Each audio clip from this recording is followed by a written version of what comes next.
$120 million amassed on a mere $223,000 government salary. That was the devastating arithmetic. FBI Director Kash Patel was about to force Nancy Pelosi to confront in the sudden, unblinking silence of a live congressional broadcast. We are a free market economy. They should be able to participate in that. Those were the exact, unapologetic words Nancy Pelosi had confidently delivered to a probing reporter when asked whether members of Congress should be outright banned from trading stocks while holding public office. At the precise moment she offered that defense, she commanded an estimated personal fortune of $120 million. Her maximum congressional salary, by stark contrast, was capped at $223,000. 14 tense months after that statement, the atmosphere in the Rayburn House office building was practically humming with electric anticipation as FBI Director Kash Patel took his designated seat at the solitary witness table. Under the glaring, unforgiving lights of live television, he was about to ask her a single, inescapable question regarding that very quote. The veteran politician would find herself entirely unable to answer it. But that paralyzing moment of speechlessness was only the opening act of a much deeper unraveling, because before the gavel would strike to end the hearing, Kash Patel, a man with roots as the son of immigrants who had desperately fled a ruthless dictator, was preparing to execute a masterclass in cross-examination.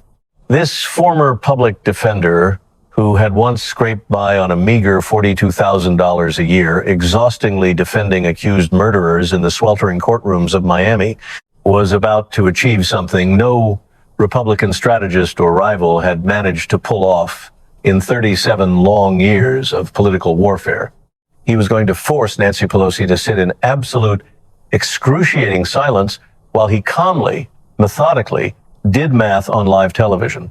If the sheer absurdity of $120 million materializing from a $223,000 salary feels mathematically impossible to you, smash that like button, because the director of the FBI is about to relentlessly show his work.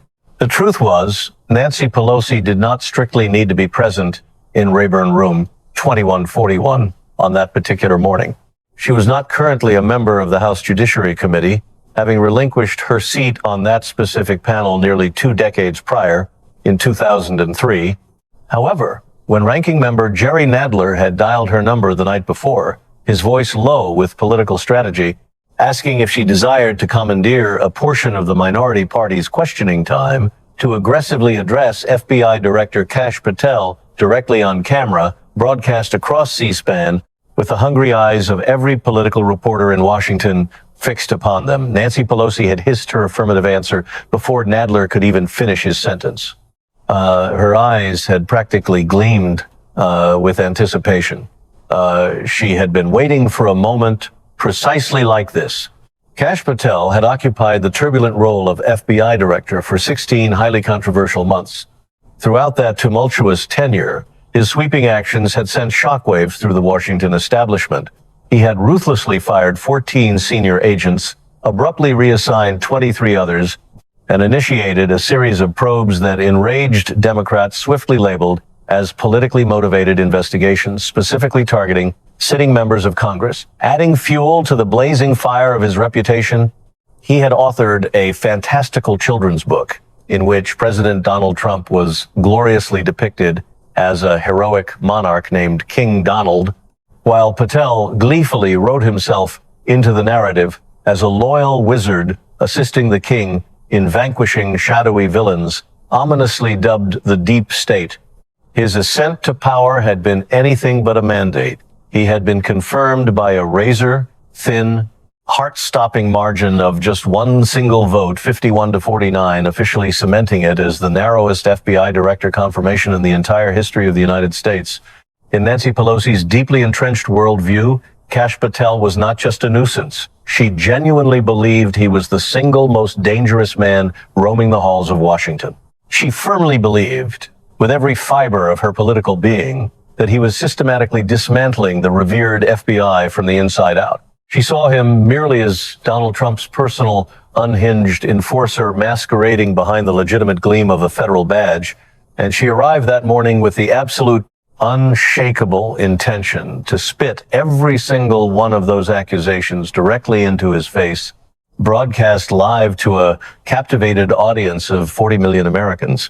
With the practiced, commanding stride of a woman accustomed to bending rooms to her will, she swept into Rayburn 2141 at exactly 9:51 a.m., heavily flanked by loyal representatives Jaime Raskin and Eric Swalwell, like a general arriving with her most trusted lieutenants. She was dressed impeccably in a crisp, cream-colored suit adorned with the signature pearl necklace she strategically wore to any hearing she fully intended to dominate and conquer. Deliberately bypassing the periphery, she claimed a seat in the highly visible second row, positioned directly behind the Democratic members of the committee, ensuring her face would remain perfectly centered in the C-SPAN camera's unwavering sightline. At 10:03 a.m. sharp, Chairman Jim Jordan decisively banged the gavel, bringing the buzzing hearing to order. He dryly read the official title FBI Oversight and Accountability before formally recognizing the witness. Kash Patel was already sitting motionless at the witness table, a picture of unnerving serenity. He had quietly arrived much earlier at 9:20 a.m., and his minimalist preparation was striking. He had brought absolutely nothing with him save for a standard legal pad, a simple pen, and a single, mysterious sheet of paper carefully folded in half. After being formally sworn in, Patel delivered a dry, highly technical, 3-minute opening statement meticulously detailing FBI operations, complex counterterrorism priorities, and the bureaucratic nuances of personnel restructuring. His voice was devoid of emotion. It was deeply bureaucratic and intentionally mundane. It was precisely the kind of aggressively boring opening statement expertly designed to lull every seasoned observer in the room into the false assumption that this was destined to be a remarkably routine, forgettable oversight hearing. It was not going to be a routine oversight hearing. Chairman Jordan leaned toward his microphone, his voice echoing slightly in the grand room. The chair now recognizes the ranking member, Mr. Nadler, for his time. Nadler immediately leaned heavily into his own microphone, his expression serious. Thank you, Mr. Chairman. I yield my time to the gentlewoman from California, former Speaker Pelosi. Nancy Pelosi rose fluidly from her second-row vantage point, her face set in a mask of grim determination. She walked with measured, purposeful steps to the questioning desk located on the minority side of the dais and gracefully sat down. Displaying absolute confidence, she did not bother to adjust the microphone. She did not nervously shuffle any papers. Instead, she locked her eyes directly onto Kash Patel, staring at him with the precise, withering gaze of a woman who has relentlessly wielded power in Congress for 37 years, looking down upon someone she fundamentally considers to be entirely beneath the very chair he is currently occupying.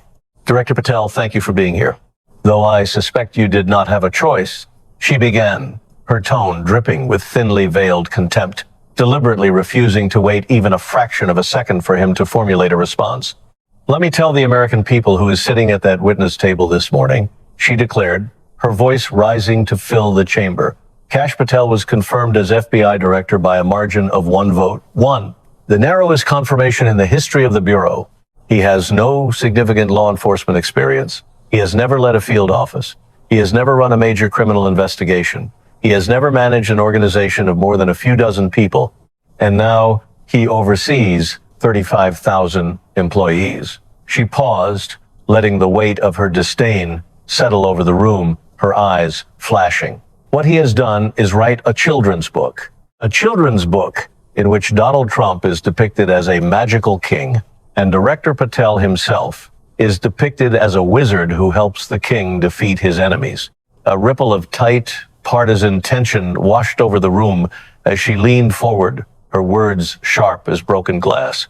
This is not satire. This is a real book. It is available on Amazon. I encourage every American watching to look it up, because the man who wrote it is currently in charge of the most powerful law enforcement agency on the planet.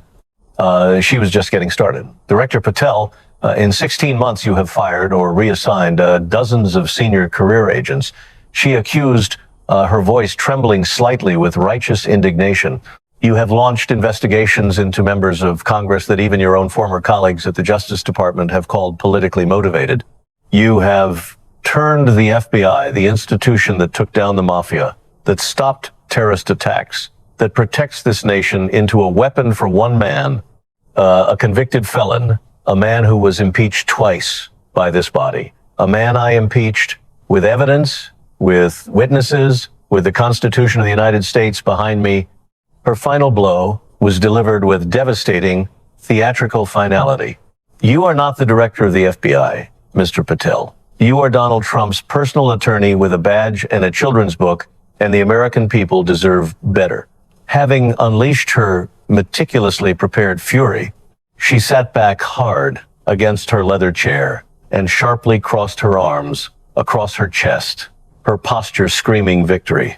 Instantly, Eric Swalwell, seated 2 spots to her left, lunged toward his microphone to keep the relentless pressure agonizingly high. Director Patel, yes or no?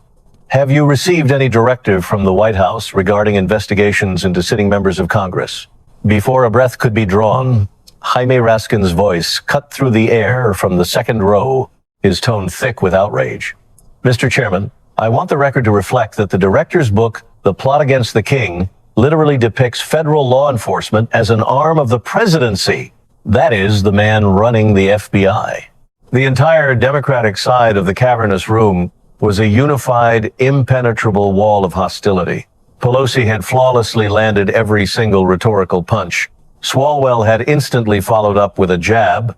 Raskin had ruthlessly piled on the weight. High up in the viewing gallery behind them, 3 giddy Democratic staffers were already feverishly texting reporters with glowing reviews. She destroyed him. Down at the witness table, Kash Patel remained terrifyingly still. He had not flinched, shifted, or moved a single muscle during the entire blistering onslaught. His yellow legal pad sat completely untouched on the mahogany surface. His pen remained firmly capped. His face was an absolute void, carefully scrubbed of any readable emotion. It was the hardened, impassive face of a veteran man who had spent grueling years standing in gritty courtrooms, patiently listening to overly confident prosecutors deliver their absolute best, most theatrical closing arguments, right before he would slowly stand up and systematically tear their entire case apart piece by bloody piece on cross-examination. Because that is precisely what seasoned public defenders do. They sit, they listen intently, they wait with infinite patience, and then, when the moment is perfectly ripe, they ask the exact devastating questions the opposing side has arrogantly failed to prepare for. Chairman Jordan's voice cut through the lingering hostility. The witness may respond. Nancy Pelosi had just publicly humiliated the FBI director, branding him Donald Trump's personal attorney, armed with a badge and a children's book on live television. Swalwell had aggressively backed her up. Raskin had enthusiastically piled on. The entire Democratic bloc pulsating in the room firmly believed, down to their bones, that she had definitively won the exchange. But they were gravely mistaken, because Kash Patel was finally about to open his mouth for the very first time that morning. And he was not going to give a defensive, rambling speech. He was going to ask questions striking with the precise surgical rhythm a public defender uses. Short, simple, utterly devastating. Comment $120 million below, because that specific staggering number is about to relentlessly haunt Nancy Pelosi for the rest of her natural life. With deliberate, agonizing slowness, Kash Patel uncapped his pen. He did not bother to stand up. He did not raise his voice by even half a decibel. He spoke with the calm, measured cadence he had utilized daily in the gritty courtrooms of Miami-Dade County for 3 long years. It was the deceivingly gentle voice of a man who is about to walk a hostile witness through a series of seemingly harmless questions, only to let the final one brutally snap shut like a steel trap. Thank you, Mr.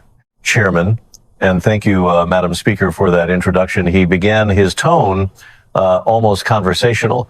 The book is actually a trilogy. The second one is called The Plot Against the King 2. My niece illustrated part of it. She was 9. Is very cute. He let the mild pleasantry hang in the air for a fraction of a second before his eyes narrowed slightly, locking on to Pelosi's. But I want to ask you something, Madam Speaker. And I want to be clear. I'm not asking as a Republican. I'm not asking as a Trump appointee. I'm asking as a former public defender who made $42,000 a year representing people who couldn't afford a lawyer, sitting across from a woman worth $120 million who has spent 37 years on a government salary. He paused, letting the stark contrast bleed into the silent room. What is your current net worth? Pelosi's eyes hardened, her jaw clenching as she immediately pushed back, her voice icy. Director Patel, I am here to ask you questions, not the other way. Patel didn't miss a beat, his voice remaining terrifyingly level. Your financial disclosures are public, Madam Speaker. They list your net worth between $43 million and $222 million. Most estimates settle around $120 million. Is that in the right range?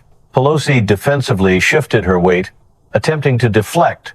My husband is a successful businessman who has built. I didn't ask about your husband's career, Patel interrupted, his tone suddenly slicing through her excuse like a scalpel. I asked about a number, $120 million. Is that approximately correct? The room descended into a heavy, suffocating silence. 1 second, 2 seconds. The air felt thick enough to choke on. Finally, she offered a tight-clipped concession. That is approximately what has been publicly reported. Patel nodded once, his expression unchanged. Thank you. And your congressional salary, the highest you've ever earned in government as Speaker of the House, was $223,000 per year. Correct? That is the standard. Yes or no, Madam Speaker? Her jaw visibly tight. She muttered, $223,000. Yes. Patel leaned subtly forward, his eyes burning with quiet intensity. Thank you. So, $120 million in net worth on a maximum government salary of $223,000 in 37 years of service. He shook his head slowly, a grim smile touching his lips. Madam Speaker, I was a public defender in Miami. I made $42,000 a year. I defended people accused of murder, drug trafficking, and financial crimes. I know what a government salary feels like. I know exactly what it buys. It buys a one-bedroom apartment and a used Honda and a lot of student loan payments. It does not buy $120 million. Not in 37 years. Not in 137 years. His voice finally carried an edge of cold, hard reality. The math does not work. From the high chair, Chairman Jordan intervened, his eyes gleaming with barely concealed fascination. Director Patel, would you like to continue your response? Patel didn't look away from Pelosi. Yes, Mr. Chairman, if the Madam Speaker will permit me a few more questions. Pelosi's composure cracked as she snapped. This is not a cross-examination. Director Patel cut her off again, his voice echoing with undeniable authority. No, Madam Speaker, it is not. But you just spent 5 minutes cross-examining me. I think the American people would appreciate equal time. Jordan quickly confirmed, the witness may continue. With deliberate, almost theatrical precision, Patel reached for the single sheet of paper he had brought with him. He slowly unfolded it on the table. It wasn't a classified dossier. It was simply a printout from a publicly available financial tracking website, the exact same kind of mundane website that any ordinary American citizen with a smartphone could access in less than 30 seconds. He looked down at the paper, then back up at Pelosi, his eyes locked in a dead stare. Madam Speaker, in June of 2022, your husband, Paul Pelosi, purchased between $1 million and $5 million in Nvidia stock. I have a simple question. At the time of that purchase, were you Speaker of the House? Pelosi's voice was tight, defensive. Yes. Patel continued, his rhythm accelerating slightly. At the time of that purchase, was the CHIPS Act, a $52 billion semiconductor subsidy bill, being debated in Congress? Pelosi bristled, attempting to add context. The CHIPS Act had broad bipartisan. Patel's voice cracked like a whip. Madam Speaker, was it being debated? Yes or no? Reluctantly, she answered, yes. Patel began connecting the damning dots with terrifying clarity. Nvidia makes semiconductor chips. The CHIPS Act subsidizes semiconductor chip manufacturers. Would Nvidia benefit from the CHIPS Act? Pelosi tried to dilute the impact. Many companies would benefit, Patel refused to let her slip away. Would Nvidia benefit, yes or no? Defeated, she whispered, yes. Patel leaned back, his voice projecting across the silent room. Your husband bought millions in Nvidia while you were speaker. While the CHIPS Act was being heavily debated, while Nvidia stood to benefit directly and massively from that exact legislation. And when the public found out and demanded answers, your husband conveniently sold all 25,000 shares at a loss of $341,000 just 2 days before the House vote. He let a heavy, dramatic pause hang in the air, forcing everyone to absorb the implication. Then, he continued, his tone turning razor sharp. In November of 2023, your husband bought Nvidia again. This time, the stock went up. It went up a lot. By early 2024, the position was worth over $1 million in pure profit. And in January of 2025, just days before President Trump took office, your husband miraculously bought another $250,000 to $500,000 in Nvidia shares. The timing was impeccable, as always. He flipped the page, his eyes never leaving hers. But Nvidia is not the only one. In September of 2024, your husband suddenly sold a significant position in Visa stock. Shortly after that massive sale, the Department of Justice announced a major antitrust lawsuit against Visa. The stock predictably dropped, but your husband had already safely sold. Patel paused, his expression hardening. President Trump said publicly, and this is a direct quote, "She should be prosecuted." The atmosphere in the room had physically changed. The air felt thin and electrified. Your spokesperson's official response was that you do not personally own any stocks and have absolutely no prior knowledge of any transactions, Patel noted, a bitter irony lacing his words. Madam Speaker, you don't own stocks. Your husband does. And your husband's incredibly timed trades happen to magically anticipate legislation you aggressively support and massive lawsuits your government secretly files with a terrifying consistency that would genuinely make the best, most ruthless traders on Wall Street weep with utter envy. He let out a harsh, brief laugh. Senator Josh Hawley was so incredibly impressed by your family's magical trading record that he literally named a bill after you, the Pelosi Act, aimed at preventing elected leaders from owning securities and investments. He named it after you, Madam Speaker. That is your enduring legacy in financial regulation. You are so deeply, inherently associated with congressional insider stock trading that they officially slapped your name on the ban. Patel's voice grew louder, filling every corner of the chamber. And in 2024, according to publicly available tracking data, your family's portfolio inexplicably outperformed the S&P 500 by nearly 200%. 200%! That means your family's casual stock picks decisively beat every single major multi-billion-dollar hedge fund on Wall Street. Every single one.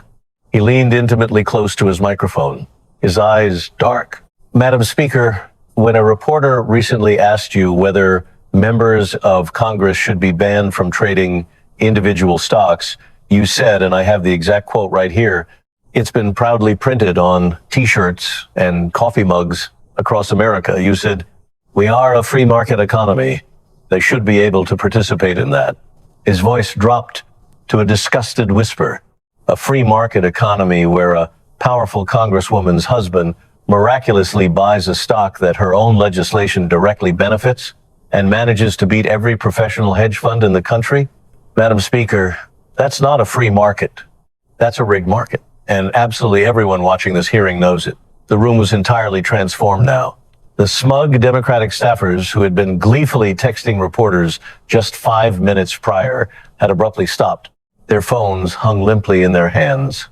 Swalwell's face was drawn tight, a mask of suppressed panic. Raskin was furiously scribbling on his legal pad, writing incredibly fast, exactly the way a desperate lawyer writes when he is frantically preparing an objection he deeply prays he will not actually need to use. Up in the gallery, Nancy Pelosi's usually unflappable chief of staff had slowly set down her phone. She was staring wide-eyed at the witness table, completely paralyzed by the sight of the man who was supposed to be firmly on the defensive, the man who was supposed to be meekly answering questions, not ruthlessly asking them.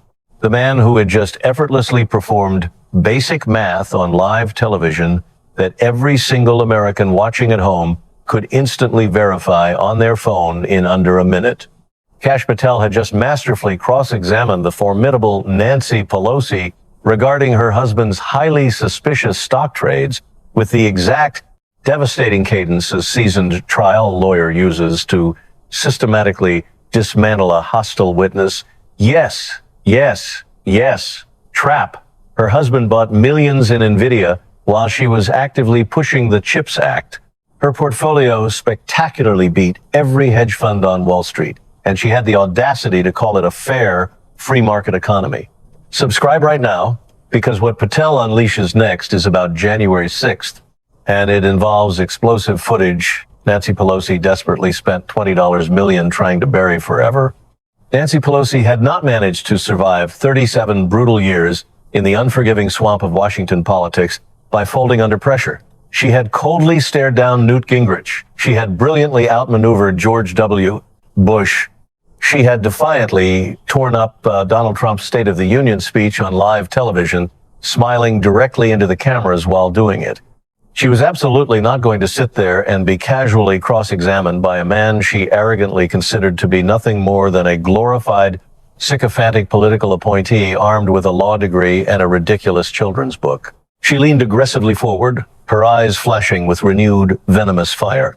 "Director Patel, are you quite finished with your little performance?" She spat, her voice vibrating with barely suppressed rage. Because let me tell you what the American people actually see when they look at you.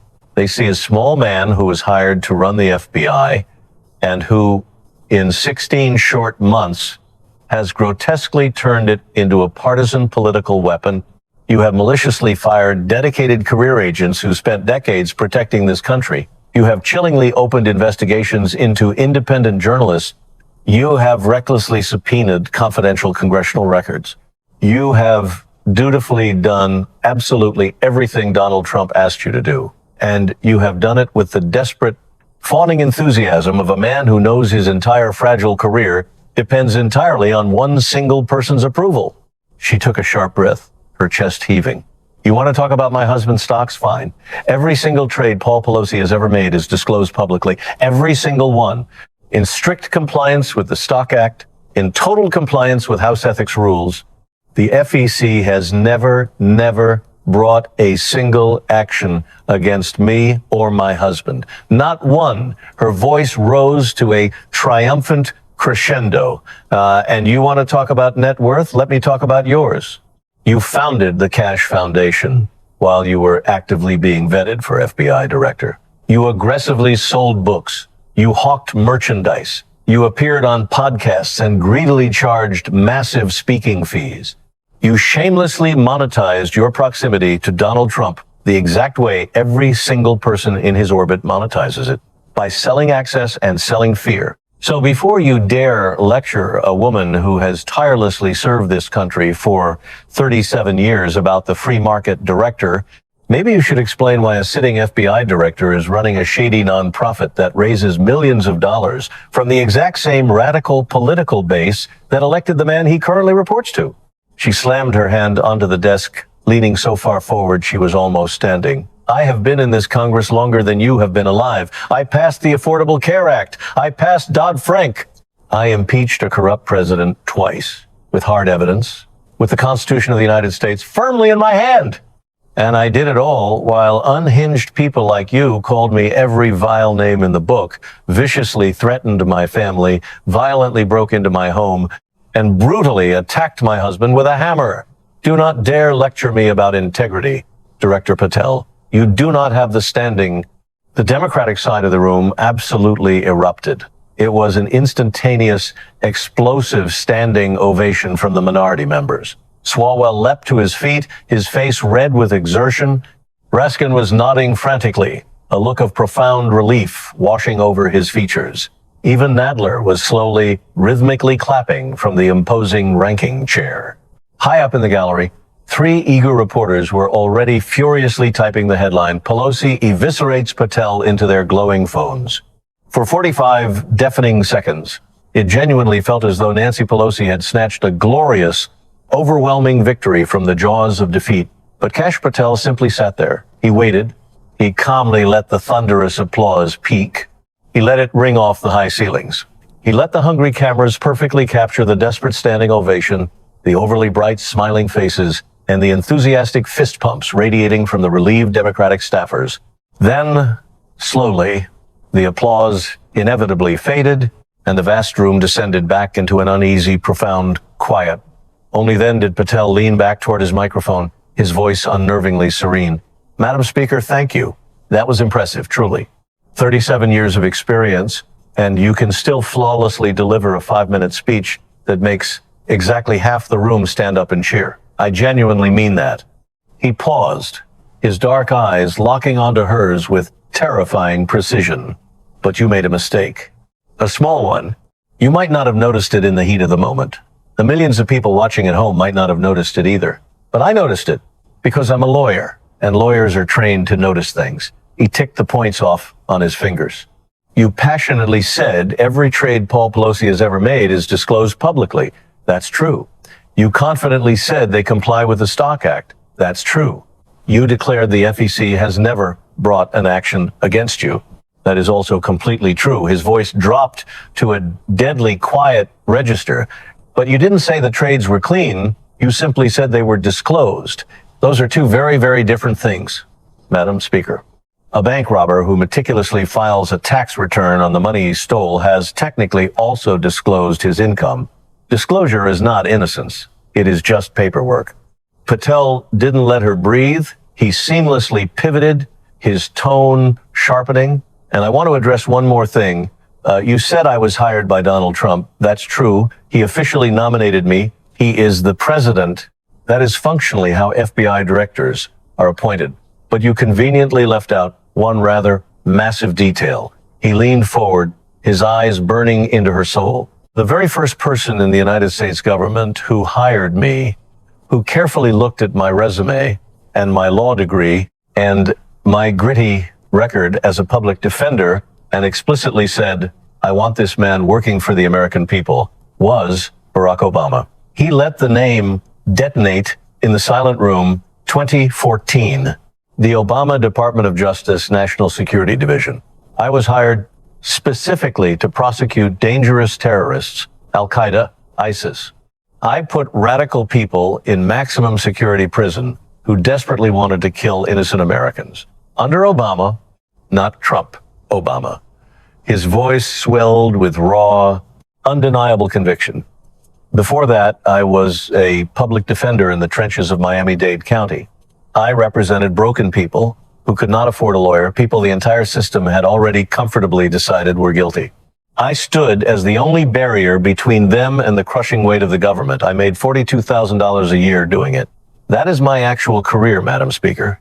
Public defender, terrorism prosecutor under Barack Obama, national security official, FBI director." He paused, letting the devastating contrast hang heavily in the air. "Your career is 37 years entrenched in Congress, resulting in a staggering $120 million net worth on a strictly capped government salary."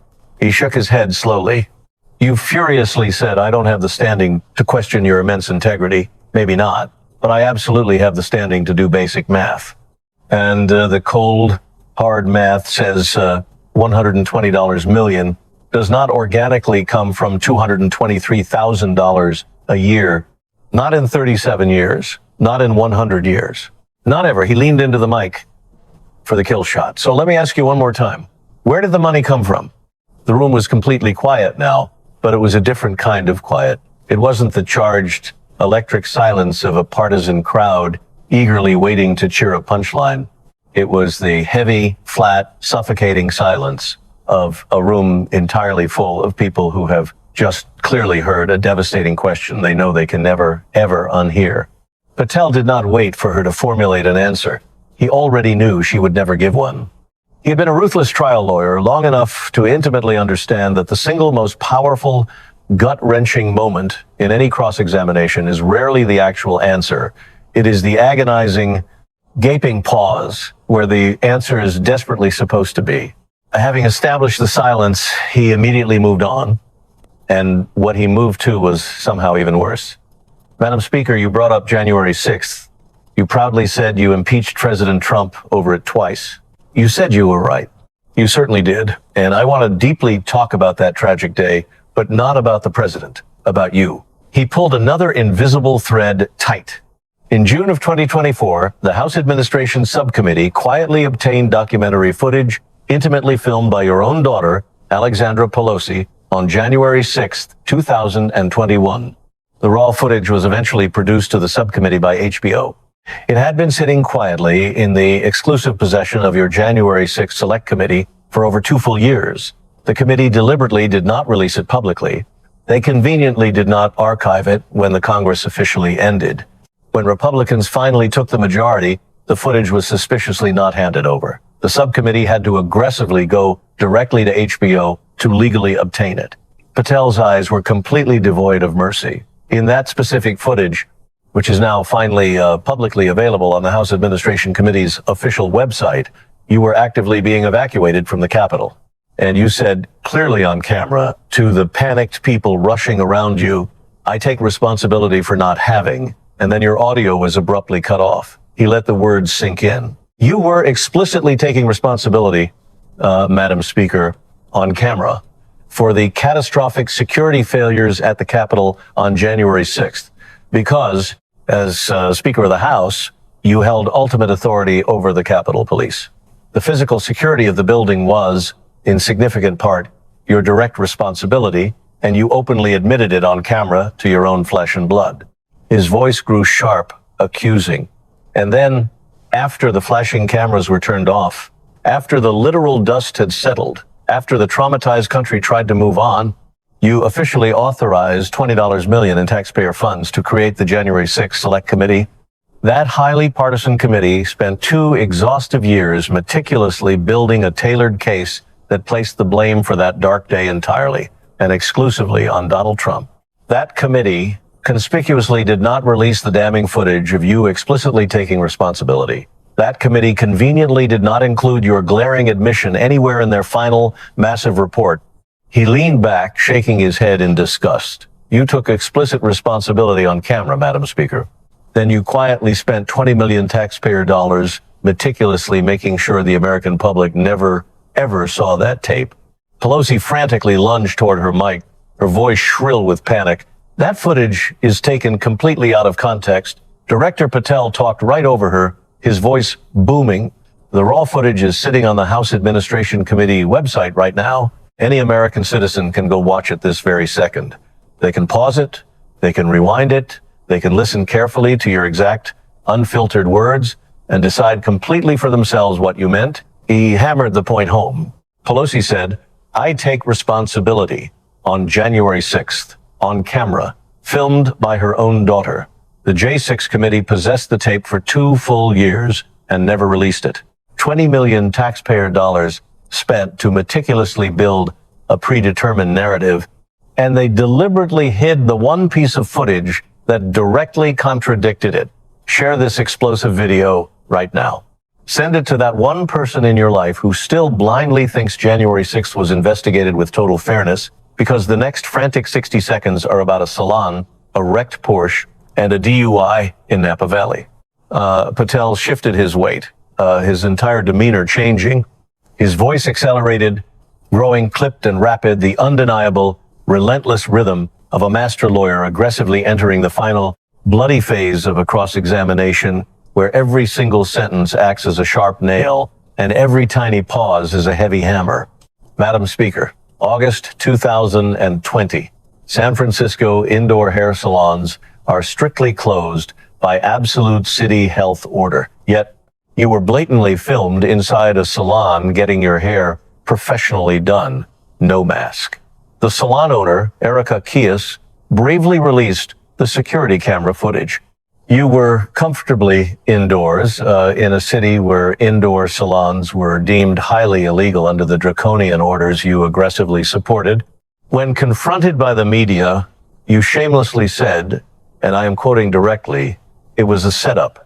You coldly blamed the terrified salon owner. Erica Kies subsequently received horrific death threats. She eventually had to permanently close her ruined business and flee San Francisco entirely. He didn't stop to let her object. May 2022, your husband, Paul Pelosi, was humiliatingly arrested in Napa County, California, for driving under the severe influence after violently crashing his expensive Porsche into another innocent vehicle at a busy intersection. His blood alcohol level was a staggering 0.82. He was rightfully convicted. He was lightly sentenced to a mere 5 days in jail and slapped with a $6,800 fine. He was recklessly driving a Porsche, Madam Speaker, in wealthy wine country, where you and your husband happen to own a sprawling vineyard valued at somewhere between $5 million and $25 million. Patel abruptly stopped speaking. He slowly set down his pen. He deliberately folded his hands together on the table, projecting an aura of absolute, immovable calm. Madam Speaker, in the last chaotic 30 minutes, you have aggressively called me unqualified. You have mockingly called me a puppet. You have dismissively called me a wizard. You have loudly declared that I don't have the requisite standing to question your integrity. He took a deep, centering breath. I grew up in Garden City, New York. My parents fled to this great country from India after my father's entire family was violently expelled from Uganda by a ruthless dictator named Idi Amin. They arrived here with absolutely nothing. My father managed to get a grueling job as a financial officer at an aviation company. My resilient mother raised me and my siblings. I attended regular public school. I clawed my way into the University of Richmond on desperate financial aid. I worked hard and became a lawyer. I spent 3 grueling years making a meager $42,000 a year, desperately defending accused murderers and drug traffickers who were too poor to afford to hire anyone better than me. Then, Barack Obama's Department of Justice recognized my worth and hired me to aggressively prosecute dangerous terrorists. He stared directly into her eyes, unblinking. That is my true story. Your story is 37 entrenched years in Congress, a massive $120 million net worth, a husband who miraculously trades stocks that your specific legislation heavily benefits, a maskless salon visit during a crippling lockdown you loudly supported, a reckless DUI in a luxury Porsche in wine country, and $20 million quietly spent hiding a damning tape of you explicitly saying, I take responsibility on the absolute worst day in the history of this very building. He slowly turned his head away from the visibly shaken Pelosi, looking directly down the barrel of the glowing C-SPAN camera. You ask the American people who they should truly trust with their government, he said, his voice echoing with finality.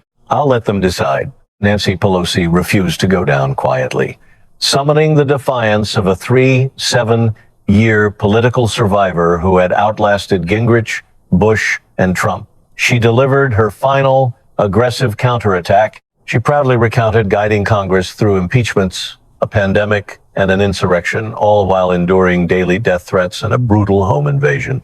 I will not be judged by a petty man who writes silly children's books, she declared, her voice trembling with raw emotion. Assuring the room that history would vindicate her, she returned to her seat, flanked by her deeply concerned Democratic allies. Kash Patel waited in silence until she was completely settled before delivering the killing blow. History will judge us both, he agreed, his expression turning to stone. But I want to leave the American people with one final, undeniable piece of math. He laid out the numbers with surgical precision. 37 years on a maximum government salary of $223,000 equals a maximum lifetime earning of $8.2 million. Yet, her reported net worth was an astonishing $120 million. Patel leaned into the microphone. That leaves an unexplained gap of $111.8 million. Where did it come from? He didn't give her a chance to deflect. I am the director of the FBI. Asking where money comes from is my job. For the first time in her dominant career, the most powerful woman in Democratic politics sat paralyzed in stunned absolute silence. Chairman Jordan's gavel slammed like thunder, adjourning the hearing, but the devastating question was already permanently etched into the public consciousness. Striding swiftly down the marble halls of the Rayburn building, Pelosi ignored the frantic questions of trailing reporters.